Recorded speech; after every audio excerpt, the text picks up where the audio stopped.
واحدة من أهم الفروقات الجوهرية ما بين الجونيور يو اكس رايتر والسينيور يو اكس رايتر هي الطريقة اللي بيعدل بيها المايكرو كوبي بتاعته. يعني لو انت شخص شايف ان اول مايكرو كوبي بتكتبها هي افضل حاجة ومفيش بعد كده فانت لسه جونيور، ولكن لو انت شخص بيعدل اكتر من مرة بطريقة ممنهجة فانت كده ماشي صح.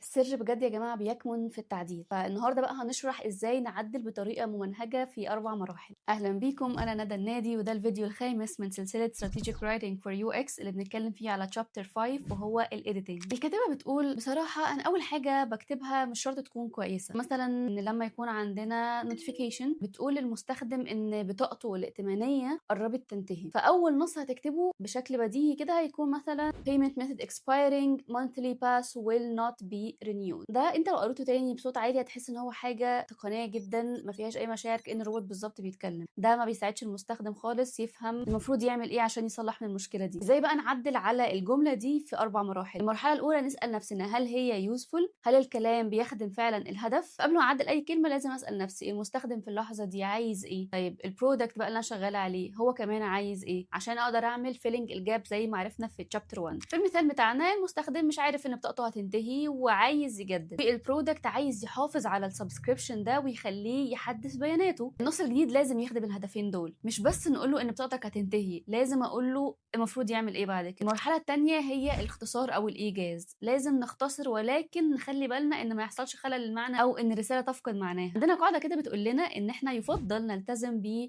40 حرف في السطر الواحد و3 اسطر كحد اقصى، ده في الديسكريبشن. يعني ليه الاختصار هنا مهم؟ عشان محتاجين نفكر ان لما كمان النص بتاعي ان انا بكتبه بالانجلش لسه هيترجم للعربي، فالانجلش اصلا مساحته صغيره، لما بيترجم بالعربي ممكن يحصل استفاضه في الحديث اكتر. في لغات مثلا زي الفرنساوي لا بيبقى معنى واحد بس بيتكتب بحروف كتير قوي، فلازم اختصر قدر المستطاع عشان لما يجي يترجم ما يحصلش مشكله في الديزاين. طيب احنا لو عندنا نفس الجمله اللي استخدمناها وعايزين نخليها اقصر ممكن اسميها ايه؟ ممكن اكتبها ازاي؟ ممكن اقول حدث بطاقتك قبل نهايه الشهر، بس كده. هي مختصره ولكن لسه ناقصها شويه حاجات. ده بينقلنا على المرحله الثالثه وهي الكونفرزيشنال. يعني لازم اخلي الكونتنت بتاعي يبان كأن بني ادم هو اللي بيكتبه مش روبوت. تعرف ده ازاي؟ تقرا النص بصوت عالي، لو حسيت انه غريب او رسمي زياده عن اللزوم غيره، واسال نفسك برضه هو انا اقدر اقول نفس الكلام ده لحد صاحبي؟ لو حسيت انه لا يبقى محتاج تعديل على طول، لو حسيت انه ممكن يبقى انت ماشي صح. طيب انا مثلا هنا ممكن اقول تحديث بيانات الدفع مطلوب، ده كده حاجه روبوت جدا. ممكن ابدلها بحدث بطاقتك،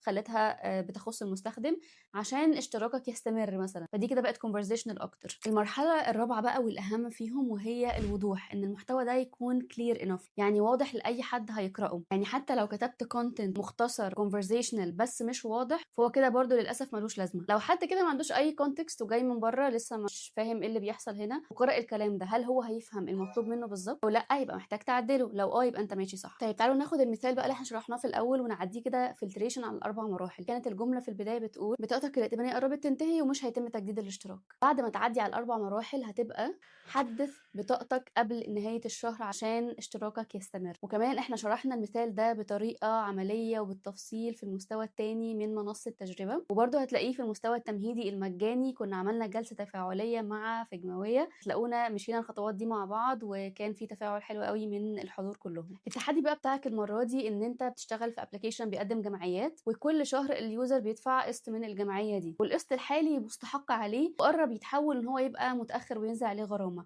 فانت عايز تحذره انك محتاج تسدد القسط الحالي ده قبل ما يتحول لقسط متاخر وينزل عليه فعلا غرامه. هتقولها ازاي؟ اكتب اجابتك على لينكدين واعمل لنا منشن. اتفضل انك توضح ال4 مراحل اللي انت مشيت عليهم بطريقه ممنهجه. عندكم اي سؤال اكتبوا لنا في الكومنتس واحنا هنرد عليكم.